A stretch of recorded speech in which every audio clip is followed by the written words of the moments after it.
Hi, this is Neil with Rock Our World. I have enough time to sneak in one last video here before our proposed deadline, let's put it that way, of March 30th / 31st. That means it's from sunset to sunset. But we could have a number of things off, as we humans tend to do. Anyway, I would like you, if you haven't already listened to Julie Whedbee's last message a few days ago, she basically said the same thing that I have been saying, that time is up and the bride will be chosen. And she referred also to the wise bridesmaids. I myself would like to add the foolish ones. We always throw them into outer darkness, but I've explained how that is an idiomatic expression when describing how we feel when we embrace the full impact of our misspent time. And I would describe it as something many people do today. They check Facebook. Now, there are some few benefits. I've been encouraged to get a Facebook going by a prophetic person that I've worked with for a few years. Anyway, I never did get around to it. And I find it quite a challenge to do what I am doing. It takes lots of time, and I still have my work to do, where, as I've shared a number of times, we are preparing a place of safety that I foresee as being used during the what remains of the Great Tribulation. That is what remains of a 50-year period. And I know when I started talking about this, I got a lot of flack from the people around me. They just couldn't, that just doesn't fit. And one of the really important kind of tipping pieces of evidence was the Book of Jubilees. When I got a hold of it, I think it was 2016, 2015. No, you know what? It was 2008, 9, somewhere in there. Anyway, it was a revelation of how God has set up his plan. That the basic unit of his plan is a 50-year Jubilee cycle. And lots of us know and realize that God has given 6,000 years for Satan to interfere, run interference, and that is God's purpose. He's looking for his firstfruits. That's what he's been doing for 6,000 years. And he's bringing it all to a crisis called the Great Tribulation. And it is God who created the Great Tribulation. It is the most important event of all of eternity. And it could have taken him millions of years to get to this point, because he needed evil present. He needed the deceptive ability of Satan to do all of this. And anyway, I've described these things before, and then in this 6,000 year period, he set it up in a very specific way. And on the 50th Jubilee, and this again, reading and studying the Book of Jubilees is very important. It gives revelation of this aspect of God's plan, and it's not brought out very well in the Torah of Moses and the prophets and writings. God kept it hidden, except a very introductory element, until this time, the time of the restoration of all things. That's this time, like right now. In fact, when I started this in 2016, my son-in-law helped me set it up, and he just went through a bunch of questions. Well, what are you going to call this? How do you describe it? And I had nothing prepared, and it just came out of my mouth, the time of the restoration of all things, because I had seen that. I'd seen that, and then seen how it's described in Acts 3:21 that Yeshua must remain in the heavenlies. In other words, he can't return until this restoration of all things comes. And I had increasingly, as the years went by, seen things in Scripture that just seemed so obvious, not obvious, but they were clear as far as I knew they were truth. And yet, very few people wanted to embrace these things I was learning, and fewer and fewer as I walked along, and I just became very frustrated with the question was, why is God showing me this stuff if nobody will listen to me? And then suddenly there was a door opened in front of me. And that's what it says of the Philadelphia church. I set before you an open door, and no man can shut it. So here I was with no means other than a $300 computer and an experience with my son-in-law where he put a piece of equipment I'd modified on YouTube, and overnight got 2,000 views, so to speak. So all of a sudden I say, hey, if you can do that, and it just happened within days, if you can do that, you could teach me how to do that. So he did. And so anyway, here we have the restoration of all things, and then I have an avenue to relay the things that I feel God has shown me. And of course, it's all my testimony. I don't proclaim that I got every exact detail right, but the pieces fit. I've described it as a jigsaw puzzle. Pieces fit. It was important that I had read and studied the scriptures for all those years previously. Not that I just do that all the time. I've been a farmer. I still farm a little bit.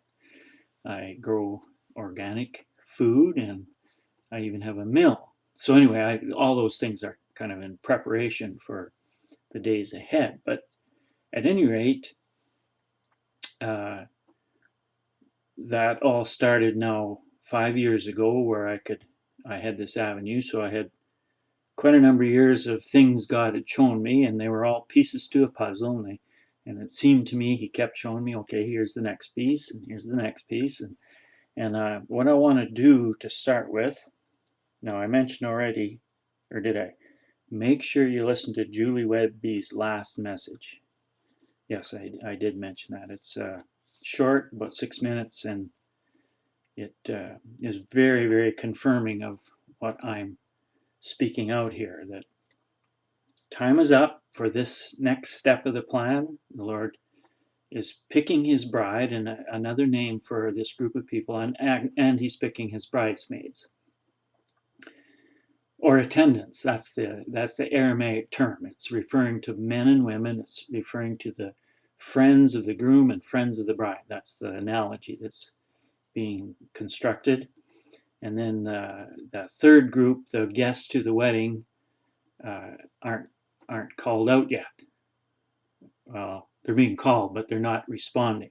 And Yeshua described that in Matthew 22, 1-14, where the guests to the wedding refused to come. In other words, the vast majority of the people that call themselves Christians and Jews, they believe in the God of Israel, they refuse what the Lord's asking them to do. And in fact, they've refused to do it all along. And this is what the Lord has asked all of us to do. He asked us to read the scriptures, beginning with the Torah, prophets, and writings. He asked us to believe him. So in other words, you'll find that God never changes. He said that quite a number of times. He has said that the Torah, the prophets, and the writings are truth. They're the word of God. So you can't come along and say, oh, well, that doesn't apply anymore. See, God doesn't change. But there's somebody that does change. And that's Satan the devil, and he's the God of this world. So we got to, this is pretty basic, but because we humans are sheep. We're much more likely to follow a charismatic leader who Satan prepared than to actually go and read what God said, study it, and then do what he said. So then we came along with the so-called New Testament, which it is not. We'll call it the apostolic writings. And they were written all in Aramaic. My guess is the book of Hebrews itself was written in Hebrew. Yeshua is the Aleph Tav. I finally heard somebody say that just this morning. I listened to Julie's message again through some other guy. I don't know who it was. But he just read the message, and he ended by saying Yeshua is the Alpha Omega and the Aleph Tav. So, and I'll just correct that. He's not the Alpha Omega. He's the Aleph Tav. Anyway, I'm getting on a rabbit trail here. So here we have the Aramaic. So what Satan did is he got Constantine and cohorts back 300 years after Yeshua came and died and rose from the dead and left his early church behind, 120 people, and then it quickly grew to 3,000 on the Feast of Weeks, not Pentecost. So these are all components of what Satan did. He lied. So he had Constantine cohorts translate the original Aramaic into Greek so they could fabricate the evidence that Jesus did away with the law. So that's the background, and God allowed this. And his purpose was always to wait right till this last moment of time, you might put it that way. You know, these last number of years, it's been increasing. The evidence that the Lord was giving us that we had it wrong, and one of the really big ones for me, and I hope lots of other people, was the visions and dreams that he gave to us through Rick Joyner. Now, Rick he was just the penman, and the Lord had to correct him quite a few times to keep his own theology out of it, because Rick's theology was wrong. And Rick admitted it, but I don't know that he's changed. But anyway, we have the vision and the dream, and that's, to me, has been extremely valuable. If you want to take time to read that Final Quest trilogy, it's a short read. It's made up of 3 volumes that Rick put together as the years went by, and there's just a library of truths mixed in with all the metaphors that the Lord relayed to us through these dreams and visions, including the white horse. That's one of the very last ones, and Rick had no idea what the white horse was. And what it is the Torah. It's the restoration of all things. Well, one of the last things the Lord had to restore was the Torah. That, no, I didn't lie when I wrote the Torah, and that's really what Christians say. Well, God changed it. He had it wrong, so he changed it. No, God does not change. God doesn't give us information and say, oh, I got that wrong. Scratch that. You know, just rip the Torah out of your Bible. Well, while you're at it, rip the prophets out and their writings. Rip it all out. Just start with, what do they say? Read John first. Remember, I mentioned Richard Booker? Well, the Lord told him, tell the people to start in Leviticus, not John. Now, John's a great book. It is. In fact, if you read John 14, 15, 16, you'll see it discounts all basic Christian theology. Yeshua said, I don't do a single thing except my Father told me to do it. He doesn't disagree with the Father on anything, and he doesn't do anything on his own. So the message that came from the Father, which started with the Torah, then the writings, and then the prophets, that message was 100% accurate.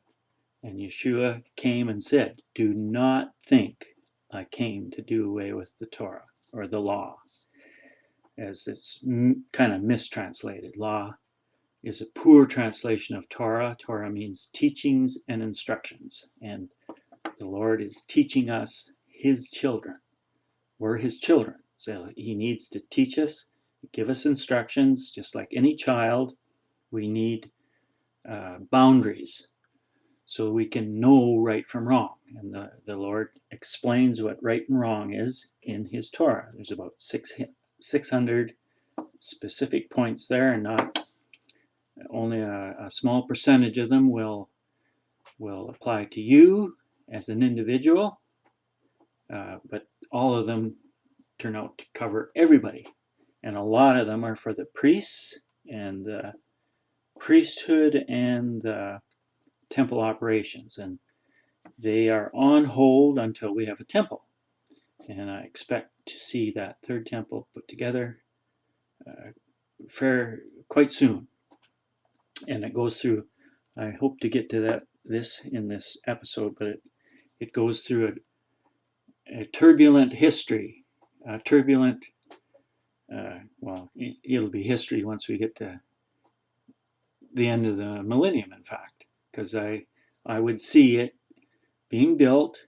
It'll go through all these troubles, and then from the end of the tribulation, 46 and a half years now, at the year 6000, for the whole 1,000 years, that same temple will stand. And like it says, I think it's Micah, it will be the most important place on earth for the 1,000 years. Most important place. And remember this, always remind yourself this, when Yeshua was here, he was our perfect example. He was the one we're to emulate. He went to the temple often, whenever he could, and he called it his Father's house.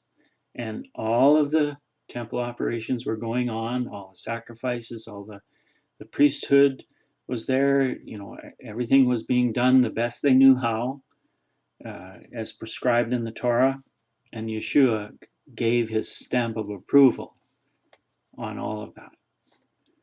So bear that in mind when it starts up again here in, within, who knows, days or weeks or months. The Lord knows it's going to start, and because the beast power shuts it down halfway through the 50 years, 46 and a half years ahead of us. So at year, I'm going to read something here. I think it's 46. At year 2046, he manages to shut it down, and then this abominable object is set up in the Holy of Holies, and it remains that way until Yeshua returns in power and glory. And you read all about that in Zechariah 14, 3 to the end of the chapter 14. And the first two verses are referring specifically to the judgment that is beginning right now. You see it happening in Israel, like the Israeli military is on high alert, and they're actively defending themselves from enemies on all sides. Things are really, really progressing in scriptural fulfillment, and we see Damascus being hammered, and the scriptures are very clear that Damascus will be completely destroyed, absolutely completely. There won't be anything but, what did it say, owls and jackals and a few other unclean animals living in Damascus. And I expect that will happen quite soon. Anyway, let's get moving on a few things I want to cover. So make sure, if you haven't, read Julie's message. And I'm going to, I had hoped my last episode that I would go through the 70 Jubilees, but because it tied in very it was a very important component of my last episode, in particular, talking about how Yeshua comes as a thief in the night first, as the tribulation unfolds. Very early in the tribulation, he comes, and as it says in my GPS, he vanishes and disappears. And in the New Living Translation, which I only recommend that as a secondary source, because it really isn't a translation, but it does a beautiful job in lots of places of embellishing properly what is being intended. But in the New Living Translation, it says he appears to have done nothing. Some translations say he gets killed, but that's not what happened. I mean, he did way back when, but we're talking about right now. This is developing and unfolding right before our eyes. Yeshua comes as a thief in the night is what I'm saying or predicting. I'm prophesying, I guess you could say. And Julie, the message she got, and we don't know each other. I mean, she doesn't watch. I doubt she watches my YouTubes, and I have always, for a long time, not always, but a long time, recommended reading all of her messages, all of them. I feel that of all the prophetic people out there, she is number one in my books. And anyway, in Daniel 9, now where does it start? It's the 70,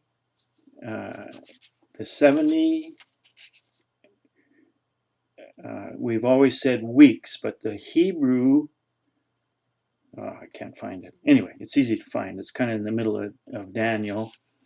Is it 20 it starts?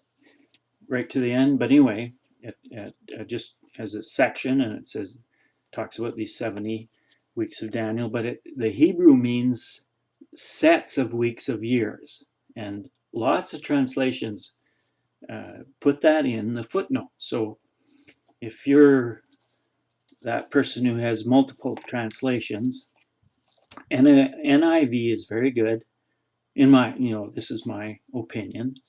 The New Living Translation, I just use it because I marked it up 100% and I can find things.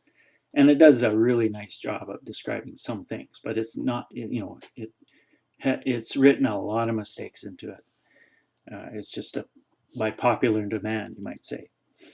But the JPS, in my opinion, is the most accurate of them all for the Torah, prophets, and writings. And then the Ain't is really the only one that translates properly the Aramaic. And it's an old translation, so it could be made more accurate if we redid it. But I'm going to say God's in charge of these things, so what we got must be good enough. Anyway, back to just pull out all your translations and make sure you pay attention to the footnotes, because this has been known for a long time. The Hebrew here means 70 sets of weeks of years. Now, if you go then, read the Book of Jubilees, you will have a distinct and sound and absolute revelation that this is talking about 70 Jubilees. It's not talking about 70 weeks. So then when it gets to that last week, it's talking about the last Jubilee of time, which lasts 50 years, and it began on October 2nd, 2017. And the reason I know that is because if you back up another 50 years, God made sure that he returned the important parts of Jerusalem to its rightful owner in June of 1966, which puts it on the Jubilee year, because that's what God does. That's his rules. You return property to its rightful owner on the Jubilee year. So 66 to 67, Day of Atonement to Day of Atonement, was the Jubilee year, which made 2016 to 2017 the Jubilee year. And then it made October 2nd, 2017, the beginning of this final 50-year segment. And then I walked you through what is prophesied for the first 10 and a half years. And you got to study the Book of Jubilees and the Book of Jasher to find the missing information, because the Book of Moses doesn't have much detail for those first 10 years. Anyway, what I want to do very quickly, I'm at 25 minutes and I'm supposed to be quickly. I went in my commentary. I went through the 70 Jubilees, and it's broken down into 7. So we start with the revelation that the Exodus happened on the 50th Jubilee. That is from 2451 to 2500, from the time God made Adam and Eve.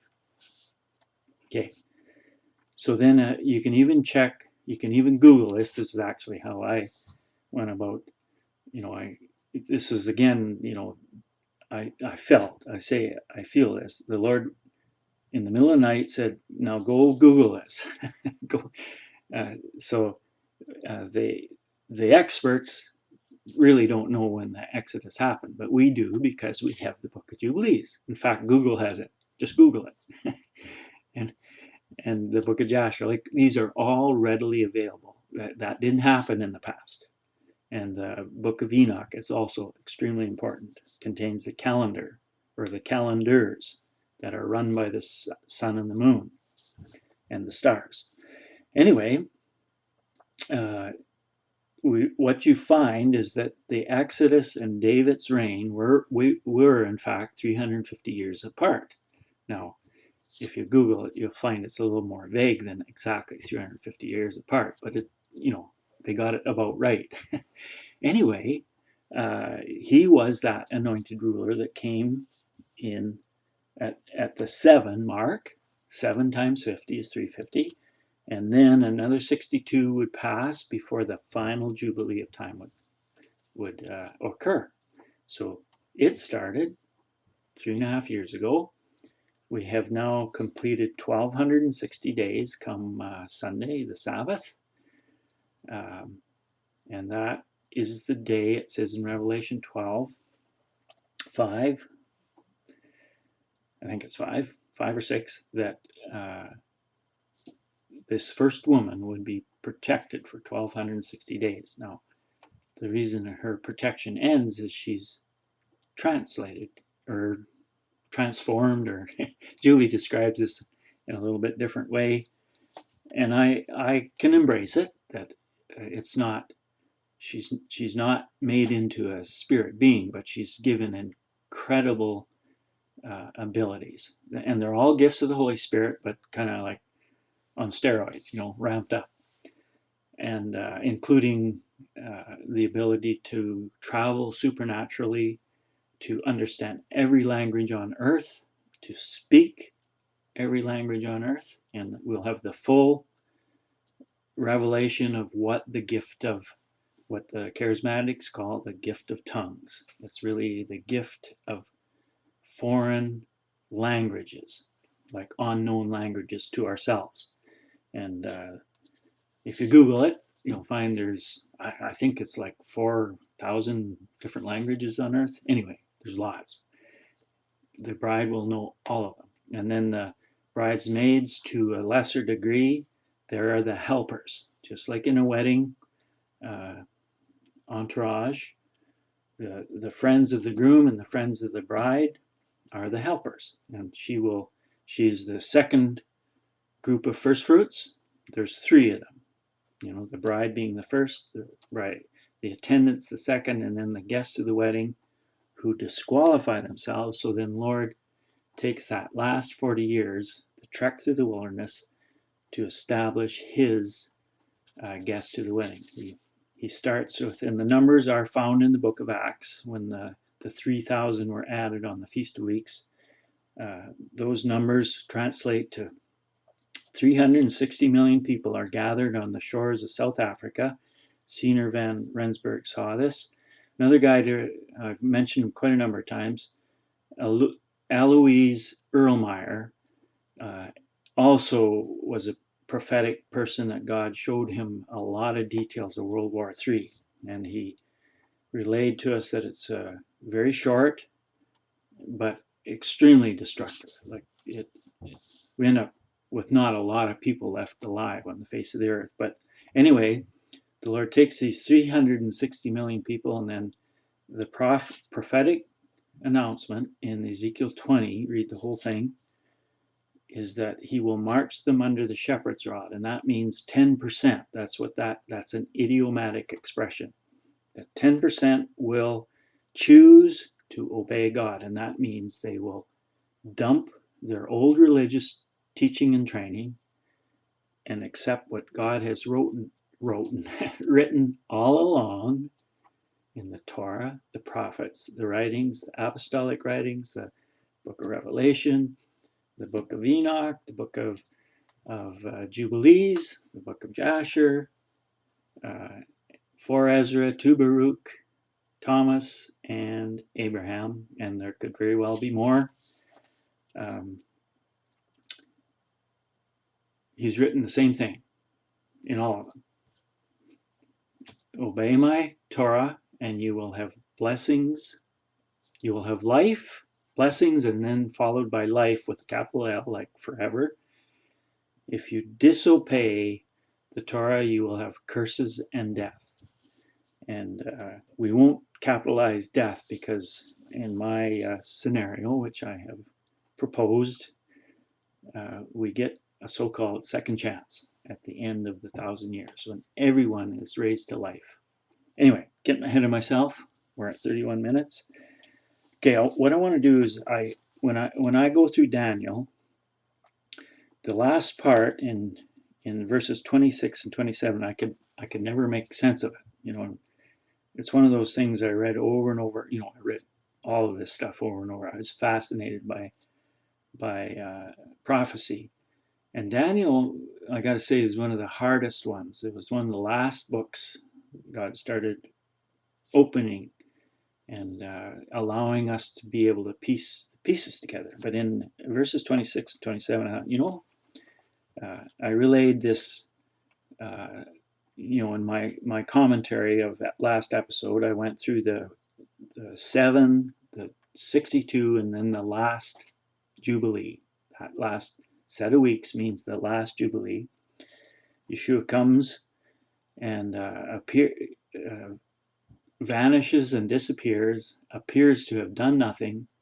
In other words, he comes as a thief in the night, picks his bride, and then Satan comes down in great wrath, and the Lord brings judgment upon the world. And anyway, it appears to be a big mess to everybody left behind, so to speak, that didn't use the tools to learn what was about to happen. And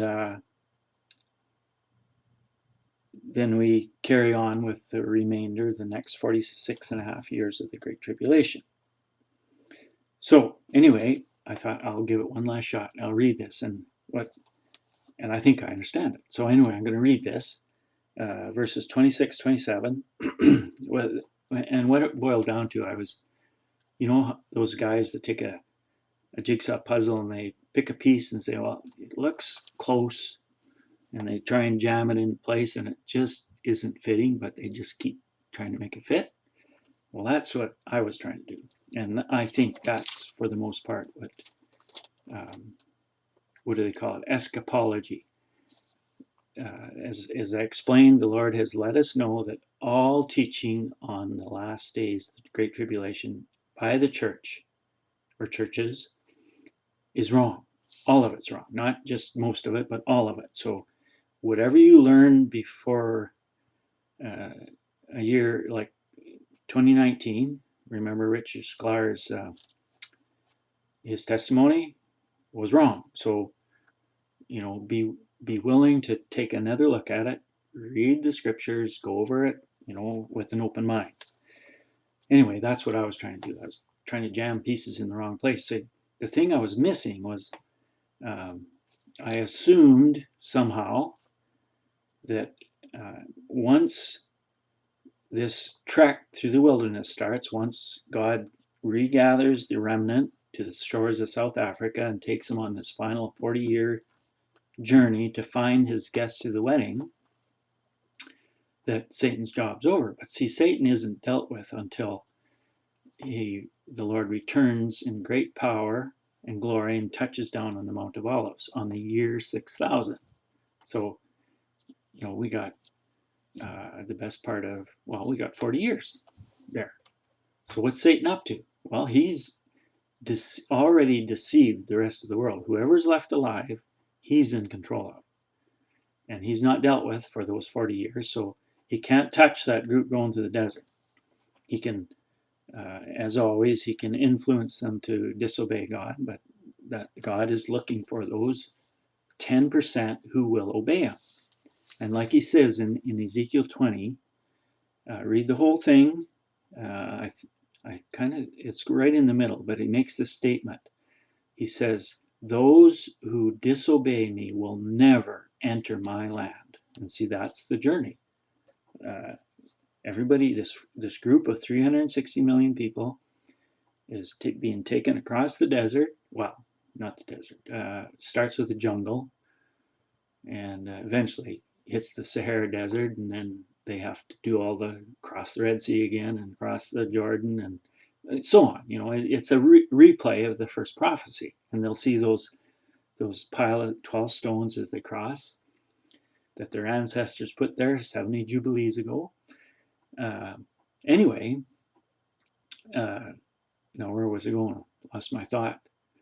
Anyway, Satan will influence whatever he can do to get people to disobey, but God's looking for those 10% who will obey. And he says, you guys will never enter my land if you disobey me. And God's definition of obedience and disobedience has never changed. See, God is a God who never changes. See, if he did, even one time, then we can't trust him, right? Somebody crosses us. They lie to us. They mess us up. Like, we have a hard time forgiving that person. You got that one chance. See, God isn't like that. He's not that person that came along that says, oh, well, I did away with the law. No, that was Satan said that. That was the angel of light that said that. Read our scriptures. Read all of this evidence. There's not a shred of evidence other than the Greek mistranslations. Anyway, I've dwelt on that lot, so I'm going to read this. Okay. The last Jubilee of time. The Antichrist, the beast power, makes a deal with Israel, like the land of Israel, allows the temple to be rebuilt. I think we'll see that very soon, and to operate until halfway through. That's what it says, halfway through the week. And remember, we're talking about a 50-year Jubilee. So that would put us at 2042.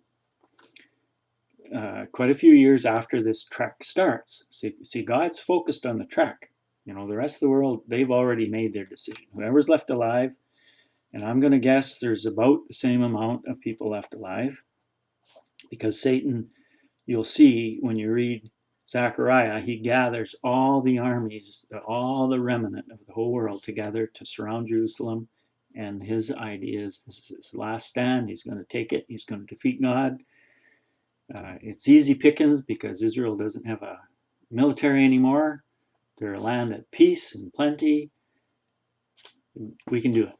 But see, he's highly deluded as always. Anyway, you read that in Zechariah 14. Read the replay or the foreplay of it, the prophecy. That's what word I'm looking for. So anyway, here's Satan. He hasn't got much left to do because World War III is over. Let's say there's a little over 500 million people left alive, and half of those are going through the desert. God's looking for the 10% that'll obey him. And remember, these are all believers, but what they believe in is what they were taught. So the challenge is, are we going to let go of our old religion and believe truth? which has been there all along if we'll just read it. And then, of course, you got to accept these revelations, like the Greek is not accurate. Why are we teaching the Greek? The Bible schools have known for 1700 years that it was not written in Greek. So why are they still teaching Greek? Well, Satan's running the show. Anyway, I better read this. I'm running out of time. Meanwhile, so at 2042, Satan somehow makes this deal with the land of Israel. He's controlling, he's basically in control of the whole world, and the Lord's focused on this last journey through the wilderness. God's taking this third group through the wilderness of Africa from 2028 to 2067. The beast power still controls the world while God is completing this final task of the tribulation to find the guests to the wedding. Meanwhile, can't read my own writing. Peace and prosperity reigns in Israel, other than Satan still has his dirty paws in there. The temple has been rebuilt and the temple operations are in place. The beast power stops the temple operations at year 2042 and sets up some type of abomination in the Holy of Holies. This situation remains until this last group of firstfruits completes this journey. In 2067 spring, the group crosses the Jordan. A total of 36 million people, 10% have made it, survive the trek, and are the guests of the wedding. The beast power assembles the remains of all the world's armies, basically whoever's left alive in the world, those who rebel against God. See, the decision's already been made. Everybody's been given this pure, bright light in the next 3.5 years, then they get to make a choice. So these are the people that chose to disobey God, to rebel against God and follow Satan. They surround Jerusalem as this group of 36 million guests to the wedding arrive. So we're all set up for a great confrontation.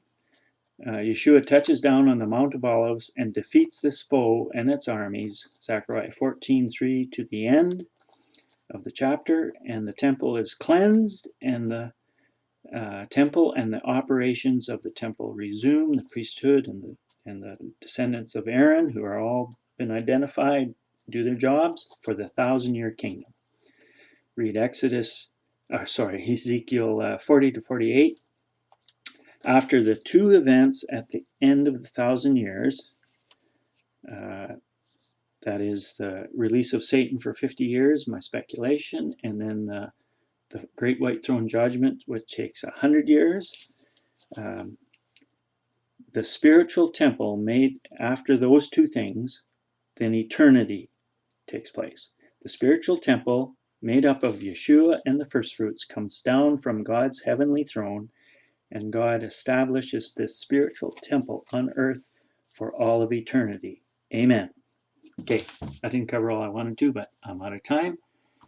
And I'll put a few things in my commentary as always, and it's kind of exciting, isn't it? Anyway, we get to see. Bye for now.